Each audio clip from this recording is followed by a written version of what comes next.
That goal at the end had me hyped up. It is a night and day difference to even just the last match. This feels a lot more even though Rin is an absolute unit. It's kind of like Barrow if Barrow wasn't a ball hog. Rin's the type of guy that obviously is going to hog the ball, but if he can't do anything with it, he has no problems passing it to Bachra. But seriously, the whole team is a unit, but the fact that rather than it just being a one team just getting like 3 goals in a row and then one of the teams bouncing back, which is what we just recently saw with Isagi's team, instead, they get that first goal, but then they get one, and then they get another, but we end this episode with a 2-2 tie. And honestly, it's anyone's game. Seriously, this needs to be stated because there's still some people in the Blue Lock community who underestimate my boy Isagi. The only thing right now that is separating him from being able to outplay Rin is his physical abilities. He has the ability to improve those and has massively over these 20 episodes.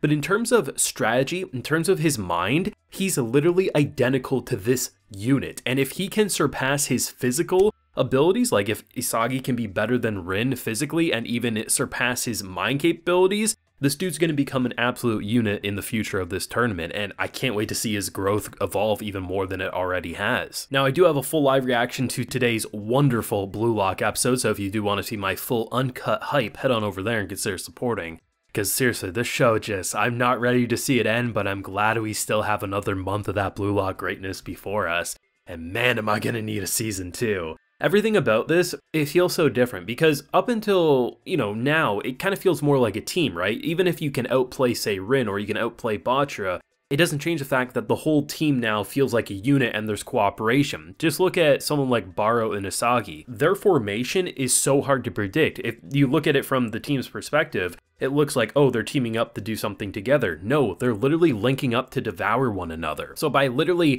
not stepping on each other's toes, by competing for the ball, competing for the dominance on the field, you're not stepping on each other's toes in the way that previously they were, where Barrow would go down with the ball or not. Now there actually feels to be like this cooperation while striving to be the best and most noticeable person on the team. And I love how, at first, it's so overwhelming for them that they just have no idea what to do. Look at it from Bachra's point of view. He just left Isagi's team not just a couple of days prior. And the fact that he's already this much more improved that he can't predict him in that way, it really shows like why he's after him. Why he's like, the demons come home and the demon within me wants the demon within you.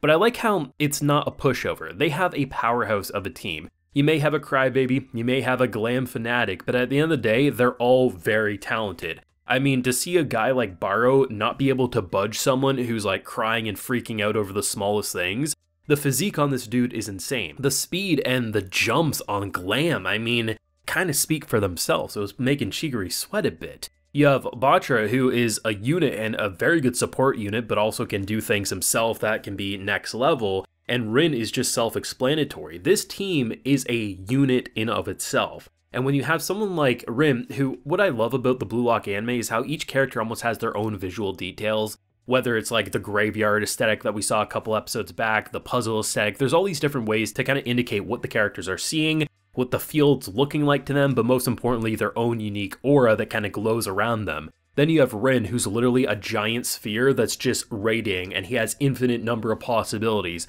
At one point, they animate him like running on water, like he's like a water dancer. It's just insane to see the level of power this dude has. And really, like I say, he kind of feels like a Barrow that never felt like a ball hog that would bring the team down. He doesn't seem to care about much of anything other than himself, but at the end of the day, he does pass to Bachra when it seems like he has no further plays himself. The dude is a unit, and if their team does end up winning, Isagi's team that is, it'd be interesting to see how they would bring Bachra over, because by all accounts, the strongest member of that team is Rin. Is it going to be one of those things where they don't think his individual talent benefits him more than maybe someone like Bachra who can blend in more? I don't know, because it's entirely possible they could lose, entirely possible they could win. Obviously, yes, there's only 2 outcomes. But when you look at the number of times Isagi has fallen down or Isagi has picked himself back up, honestly, it's still a coin toss. We literally are trying to make this match seem like it's anyone's game, and that's exciting because if they win, you would assume our boy comes back home. That's the whole thing, right?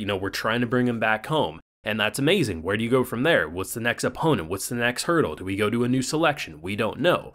But should they lose, who the hell do they lose? Because honestly, there's a lot of good options they have to pick from. We know who Botcher would want to end up picking, it's our boy clearly. But there's a lot of uncertainty for sure. But when you look at a character like Nagi, I think he's actually had some of the most interesting growth, which is surprising because we haven't known him as long as some of these other characters as well. But I love the fact that for a character like Nagi, emotionally, he wants to be with his friend Ryo, right? Obviously, they're best friends, right? Obviously, he told him to stop being a crybaby and to pick himself back up last week, but they are bros. But in terms of his own individual skills, he sees someone like Asagi as the one that will challenge him and push him to greater heights. And so the idea of almost staying together, it would have limited them because they wouldn't have been able to outgrow their normal thought process of how to play this game. But by playing with someone like Isagi and Baro and Chigiri, like all these characters are making him grow. And to see by the end, it felt like a freight train. When he just went through and the puzzle animation and everything to get that goal, that literally felt like a freight train that was barging through. And seriously,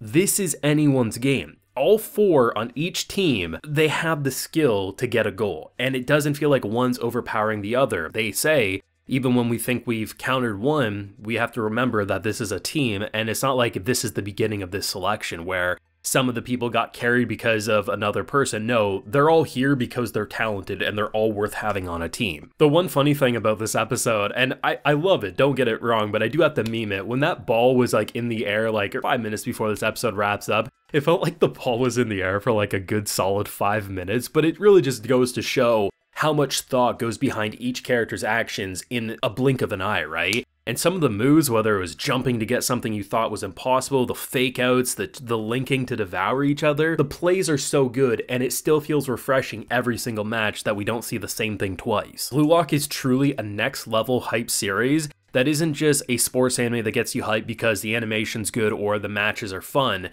While that's all true, the characters and the way these psychos talk and see things, to get inside their head and feel like this sport is the most exciting thing you've ever seen. It's just, that's why 2 seasons straight, 20 episodes in a row, that Blue Lock greatness just hasn't missed. And damn, I need more. Like, this is hands down gonna be something I'm purchasing on Blu-ray when it gets an official North American release, because holy, this show, like, you know, it's just, I foam at the mouth needing more. But let me know what you thought. First episode in, they take their time to get into the next match, but they don't beat around the bush. They always jump into the next one, so our hype levels never get too low, and then they just spike through the roof. But thoughts and feelings yourself down below. Leave a like if you enjoyed, subscribe if you're new around here, ring that bell so you can get notified when I upload on the channel, and of course, as I mentioned, I do have the full live reaction available on my Patreon. And while you're there, you can also get yourself a video shoutout. So today, we have Emil Edberg, Fate, Jaxo23, Fluid Druid, Marion, James E. Posada, and I Love Ants. So I appreciate the support, everyone. Please take care and have a good one.